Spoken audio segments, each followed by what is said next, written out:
नवाज शरीफ चौथी बार वज़ीर-ए-आज़म बनने के लिए आवाम के अलावा किसी और चीज़ पर भरोसा कर रहे हैं। 2024 के इंतखाबात पर शफाफियत के सवालात मंडला रहे हैं। Chairman peoples party Bilawal Bhutto Zardari का खबर एजेंसी को इंटरव्यू। कहा, आज किए गए फैसलों के असरात पाकिस्तान के नौजवानों को भुगतना पड़ेंगे। बेहतर होगा अगर नौजवानों को ये फैसले करने की इजाज़त दी जाए। पाकिस्तान की आबादी के 2/3 हिस्से की उम्र 30 साल से कम है। मालियाती रुकावटों के बावजूद मुफ्त बिजली फराहम करने और समाजी तहफ़्फ़ुज़ के प्रोग्राम्स को फ़रोग़ देने के मंसूबे हैं।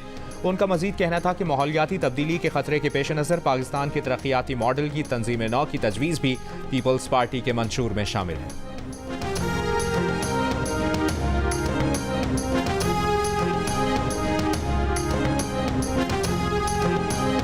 बिलावल तहजीब में रहें, कारकर्दगी पर बात करें। कोई भी बिलावल की जातियात की सियासत नहीं सुनना चाहता। अवाम अपने मसाइल के हल की बात सुनना चाहते हैं। पीडीएम हुकूमत ने जो भी फैसले किए, बिलावल इसमें हिस्सेदार थे। बिलावल के लफ्जी हमलों पर तर्जुमान नून लीग का जवाब।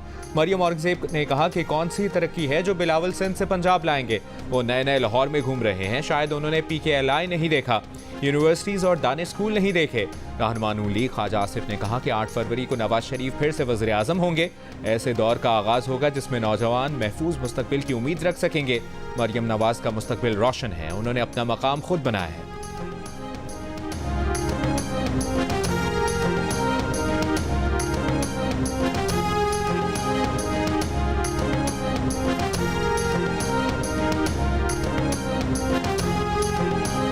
बिलावल के लाहौर से इलेक्शन लड़ने पर नून लीग की नींदें उड़ी हुई हैं। पूरे पंजाब को छोड़कर सारी नून लीग एक हल्के पर बयानबाजी कर रही है। लाहौर नून लीग के लिए नया हो सकता है, बिलावल भुट्टो के लिए नहीं। रहनुमा पीपल्स पार्टी पलवशा खान का मरियम औरंगजेब की तनकीद पर रद्द-ए-अमल। कहा, पीडीएम हुकूमत का भट्टा बिठाना मरियम औरंगजेब जैसे लोगों के सर है।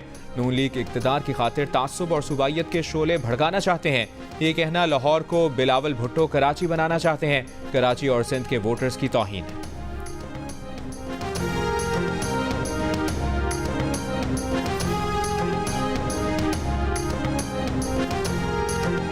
ननकाना साहब में मुस्लिम लीग नून के इंतखाबी जलसे की तैयारियां, कारकुनों की आमद का सिलसिला जारी।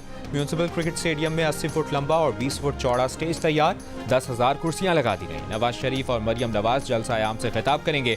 पीपल्स पार्टी ने सरगोदा में मैदान सजा लिया। भलवाल स्टेडियम में जलसे की तैयारियां। Chairman peoples party Bilawal Bhutto Zardari खिताब करेंगे।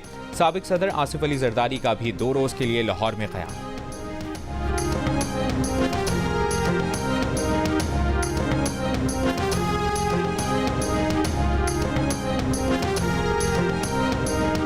इलेक्शन के ज़ाब्ता इखलाक की खिलाफ वर्जी हरगिज़ बर्दाश्त नहीं होगी। असलहे की नुमाइश, एहतजाज या आमने आमा में खलल पर कोई रियायत नहीं होगी। IG इस्लामाबाद अकबर नासिर खान की ज़ेर सदारत आला सतह का इजलास। आम इंतखाबात के लिए इस्लामाबाद के सिक्योरिटी प्लान को हतमी शक्ल दे दी गई। तमाम पुलिस एहलकारों की छुट्टियों पर ताहुक्म सानी पाबंदी। तर्जुमान इस्लामाबाद पुलिस का कहना है कि इस्लामाबाद पुलिस और दीगर कानून नाफिज करने वाले इदारों के 10,000 एहलकार ड्यूटी देंगे। तमाम हसास पोलिंग स्टेशन पर कैमरे नस्ब किए जाएंगे। सेफ सिटी इस्लामाबाद में मरकजी कंट्रोल रूम कायम किया जाएगा। पंजाब भर में दफ़ा 144 का निफाज। जायज़ और नाजायज़ समेत हर किस्म का असलहा लेकर निकलने और हवाई फायरिंग पर मुकम्मल पाबंदी। कराची के अब्बासी शहीद अस्पताल समेत KMC के दीगर अस्पतालों का पूरा अमला इलेक्शन ड्यूटी पर तलब। अस्पतालों को हाई अलर्ट रहने और अमले को इलेक्शन तरबियत के लिए आने की हिदायत।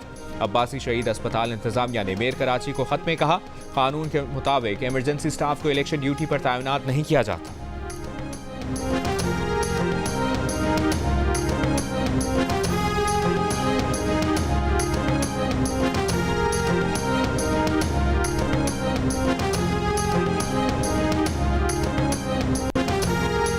इलेक्शन में असलहे की नुमाइश पर पाबंदी होगी। रेंजर्स और पुलिस पोलिंग स्टेशन के बाहर तैनात होंगे।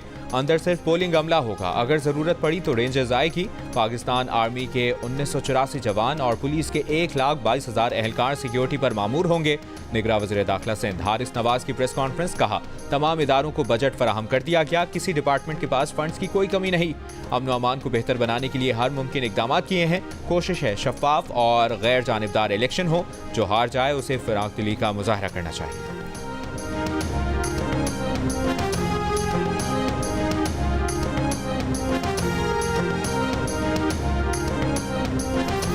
साइफर टेलीग्राम में कहीं पर साजिश या धमकी का कोई जिक्र नहीं था। साइफर केस में गवाह साबिक सफीर असद मजीद का खुसूसी अदालत में बयान की कॉपी जियो न्यूज़ ने हासिल कर ली। गुज़श्ता रोज़ खुसूसी अदालत में अपने बयान में असद मजीद का कहना था कि उन्होंने डोनाल्ड लू से मुलाकात की सारी गुफ्तगू साइफर की सूरत में इस्लामाबाद भेजी थी। असद मजीद ने कहा कि साइफर को साजिश करार देने का फैसला उस वक्त की सियासी क़यादत का था। साइफर टेलीग्राम फॉरेन सेक्रेटरी को भेजा गया, उन्होंने तमाम मुतल्लिका इदारों से शेयर किया। असद मजीद ने कहा कि उन्हें 22 अप्रैल 2022 को नेशनल सिक्योरिटी कमेटी के इजलास में बुलाया गया। नेशनल सिक्योरिटी कमेटी ने मुतफ़िका तौर पर पाकिस्तान में अमेरिकन एम्बेसी और स्टेट डिपार्टमेंट वाशिंगटन DC को डीमार्च करने की सिफारिश की।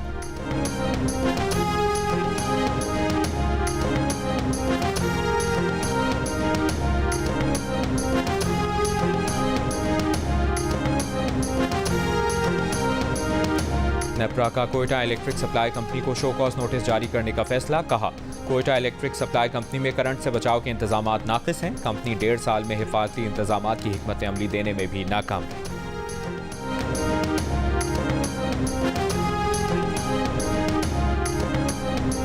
सिंध हाई कोर्ट में लापता अफराद बाजियाबी केस की समाअत के दौरान अदालत पुलिस के रवैये पर बरहम।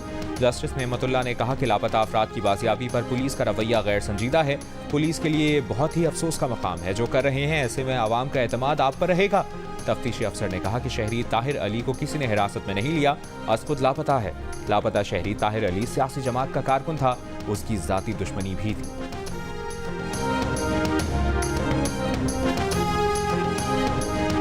सर, वो इंटर बोर्ड के अंदर जो हालिया मसला चल रहा है और बच्चे एहतजाज कर रहे हैं और 60% बच्चे प्री मेडिकल ग्रुप के और प्री इंजीनियरिंग ग्रुप के फेल हुए हैं और सरापा एहतजाज हैं। अब फेल हो गया, वो फेल हो गया ना, इसमें एहतजाज की क्या बात है? जी, अब फेल हो गया, वो फेल हो गया ना, इसमें एहतजाज की क्या बात है? फेल होने वाले तलबा एहतजाज कर रहे हैं। इंटर बोर्ड कराची में तलबा की बड़ी तादाद के फेल होने से मुतालिक निगरां वज़ीर आला सिंध से सहाफ़ी का सवाल। निगरां वज़ीर आला सिंध ने जवाब दिया कि बच्चे फेल हो गए तो हो गए, एहतजाज की क्या बात।